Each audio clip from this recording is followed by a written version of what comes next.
There's no holiday quite like the Purge, and that's a good thing. But what if it were real, this one night out of the year in which all crime, including murder, was legal? Would you hide or would you seek? The Purge scratches the same itch as a zombie movie, imagining a lawless world where it's kill or be killed. If the Purge really did pop off, would you be prepared? Over 4 stories of survival and anarchy, we've noticed some strategies that would help you survive, along with a few tactics to avoid at all costs. Grab your notebook and pay attention to the do's and don'ts of Purge Night.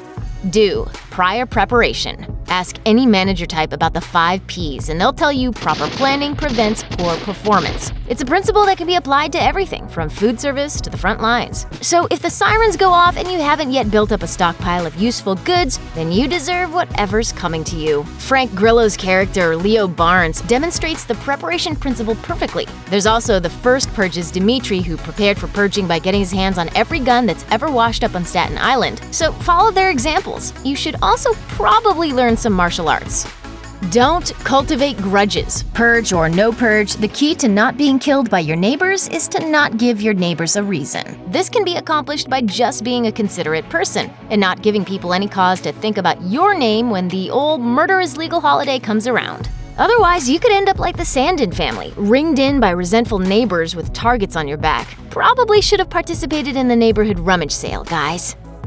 Do. The buddy system. Braving the Purge alone could be a one-way ticket to the morgue. You never know when a marauding team of dirt bikers, paramilitary goons, or the KKK might be lurking. If you want to survive, you need friends. The Purge anarchy is all about the value of friendship in the trenches, with Sergeant Barnes going from a vengeance-driven lone wolf to a righteous defender of the weak. In turn, the people he protects have his back, and ultimately save his soul. The only person who makes the one-man army route work for him is the first Purge's Dimitri, who goes full Rambo on a tower full of armed invaders.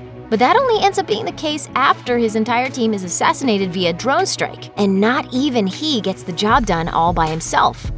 Don't get cocky. Across all of the Purge movies, it's shocking how many participants serve themselves up as easy targets, twirling in the streets and basically asking for a bullet. Don't let this be you. Instead, up your chances of survival by staying humble and praying for dawn. Don't get caught up in the acts of pretentious ritual murder, which backfire far too frequently. And don't be out in the road in a tank top and a bunny mask, flexing and taunting people. That's how you get a crossbow bolt to the chest from the real heroes. Murder's legal for everyone, remember?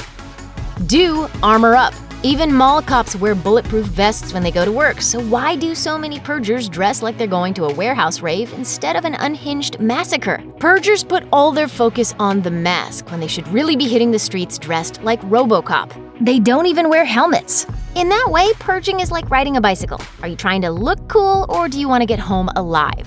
Don't be obsessive. After going through each Purge movie with a team of experts, we've determined that Purge Night is actually not a great time to settle scores. Countless people die on some lonely hills over the course of the films, just because they couldn't let things go, from the candy-obsessed girl in election year to the first movie's squad of prep school creeps who couldn't let one guy get away. Sure, you've been waiting all year to let the beast out, and yes, your landlord probably deserves it. But if they get away the first time, you've got to chill.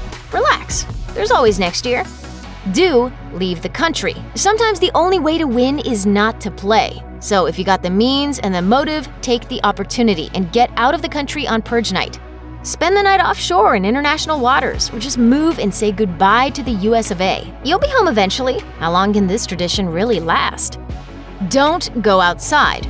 The plots of Purge movies don't kick in until the outside world intrudes. If you want to avoid that, then stay in and plan ahead to avoid the need for a beer, pizza, or ammo run. There's a reason why none of these movies have focused too much on what goes down inside most people's homes during Purge Night.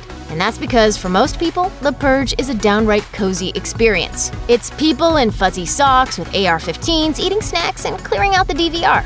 For the most part, regular people don't really go after each other during the Purge. It's live and let live. With 4 movies of documentary evidence to go on, it's clear the Purge is for crazy people. So let the crazy people have it. You don't have to go out there. Just stay inside and watch TV.